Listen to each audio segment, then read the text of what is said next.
Bueno, orain behin, STEM Motif proiektua pixka bat ikusita, kokatuta bertan, proiektuan parte hartu duten ikastetxeen ahotsak entzungo ditugu. Eta horretarako, lehenengo Zumaiena ikastetxearekin hasiko gea. Zumaiena ikastetxeak 4 urte damazki gurekin elkarlanean, STEM Motif proiektuan, lehenengo 3 urteetan DBH etapan zentratu gea, eta azken urte honetan LH-en egin dugu lana elkarlanean, eta gaurkoan beraien esperientzia kontatuko diguten Eritzek eta Marijok.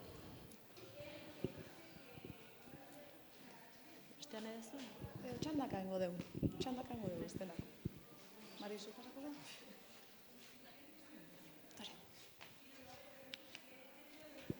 da? Arratsaldeon, guretzako leku berezia eta berria, ez gaude ohituta horrelako lekutan notea, orduan, naturaltasun guztiak inengo dugu.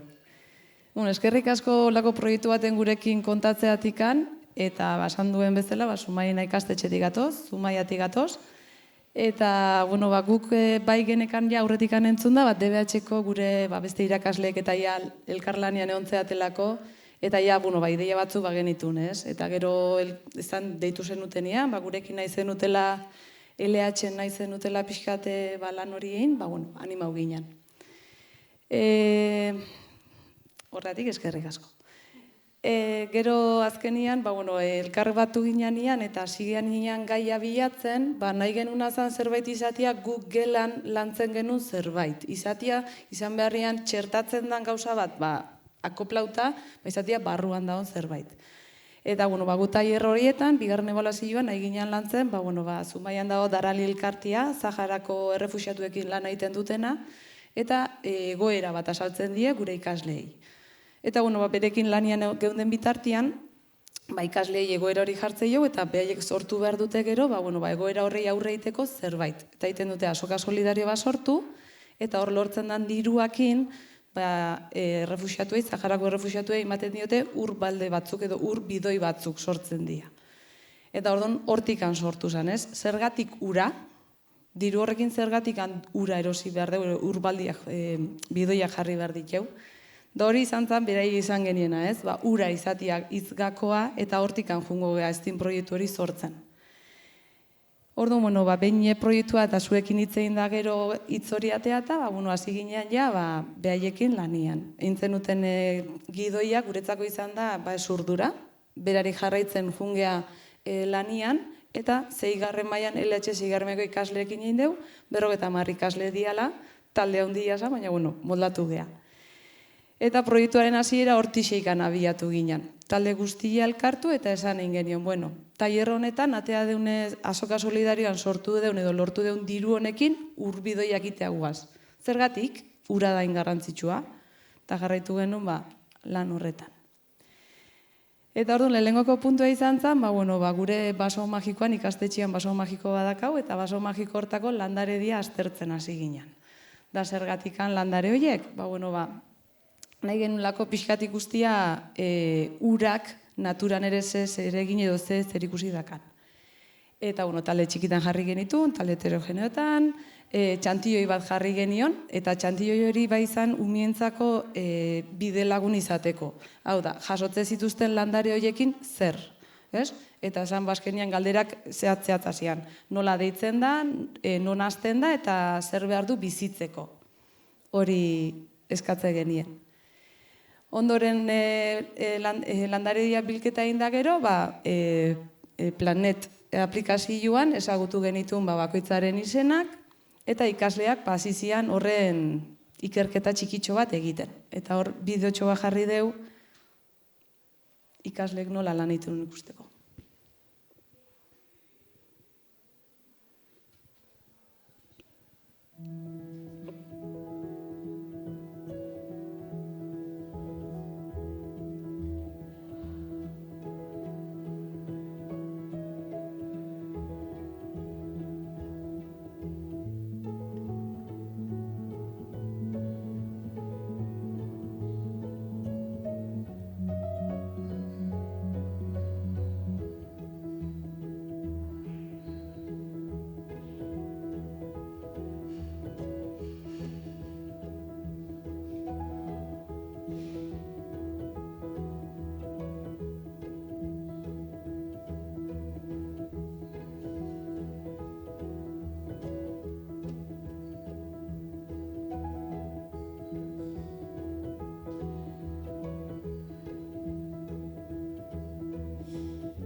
Bueno, eta jarraitzeko, gure basuan lanketa egin genuen, eta ikusi genuen zen, gure klima nolakoa dan, ze behar duten gure landarediak, eta hori dana aztertzen non ginen.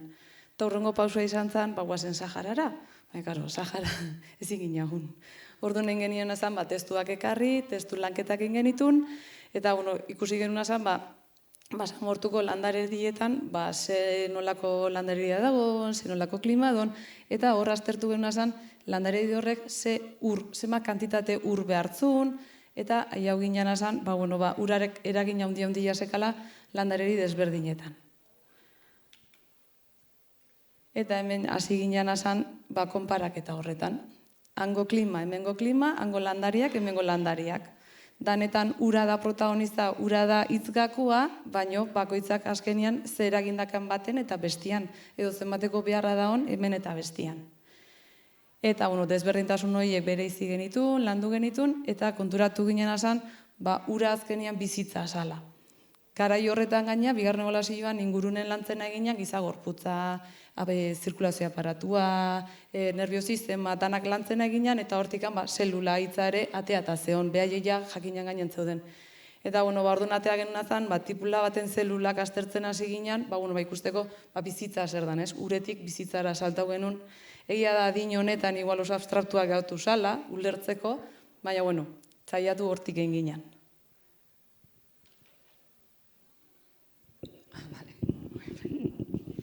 Bueno, hurrengo lanketa izan zen matematika arloan, eta horretarako neritzek aipatu duen gidoi horretan, eskuratu duen gidoi horretan, aipatzen zen pluviometro bat egitea.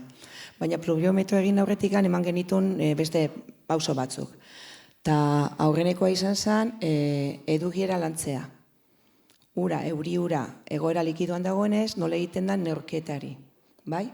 Eta orduan, edukieraren oinarrizko unitatea landu genituen, nun ikusten diren unitate oinarrizkoenak mililitroa xeringa batian, zentilitroa freskagarrian, litroa urbotilatan, eta orduan egin du lanketa txiki bat.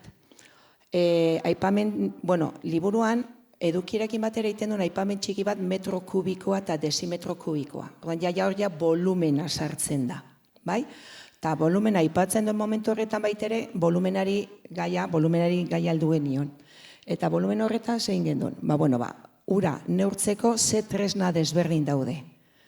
Eta ikusi genitu nola dauden laborategian tresna desberdinak eta junginen laborategira. Eta laborategian eskuartean kontua handiz, baina manipulatzeko edo jolasteko aukera izan gendun, matrasarekin, pluviometroizeakin, nola da, matrasa, aztu izait. Tresna desberdinekin, bai? Eta ikusi gendu baita ere bakoitzak zen neurtzen zuen. Eta orduan, hasi ginen baita ere aldi berean, erabiltzen, beldurrak entzen tresnoiek erabiltzeari, eta matematika arloan barruan baita ere zatikia zeuden ez baita ere, behitu guazen zatikia zertzea. Hemen daukagu matrasa bat 500 milimetrotekoa. Zea osatzeko, litro bat osatzeko, zema beharko nuke, horrelako bi, hau erdia da. Oain dakat beste bat, probeta bat, 250 Hau zemat izango litzateke, da litroaren laurdena. Eta onginan horren, ontziak eta hor ikusten den bezala isen, litroara iritsi arte zemat behar genituen. Eta aldi berean, zatikiak landu. Eta volumenarekin batea, eta orain geometria landu behar dugunez, aprobetxatu genuen baitere, irudi eta gorputz geometrikoen arteko desberdintasuna lantzeko. Irudi geometrikoak 2 dimentsio ditu, eta gorputz geometrikoak 3. Eta horiek baita ere, gorputz horiek izenak izanik nun ikusten ditugun eguneroko testu inguruan. Ez daki zilindro bat kukurutxo batean, prisma bat ikusten dugu ontzi batian, eta horrelako zea gauzak egin ditu. Lanketa hori egin ondoren, sortu gendu ja pluviometroa.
eta pluviometroa jaso ondoren, baitere, hori realitatea nola neurtzen dan, hori landu gendun baitere. Milimetro bakoitzeko, litro bat metro karratuko. Odan baitere, zein gendun. Euriaren neurketa.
Bueno, hau izan zen pixka bat, metro karraturi pixka bat izan baitere oso, ez genuen ipin inguruan ezer azken neurketa egiteko, baina, bueno, pixkatu ulertzeko zen nahiko abstraktu egiten zai baitere ulertzea metro karratu batean nolatan litro bat neurketa hori nola egiten den.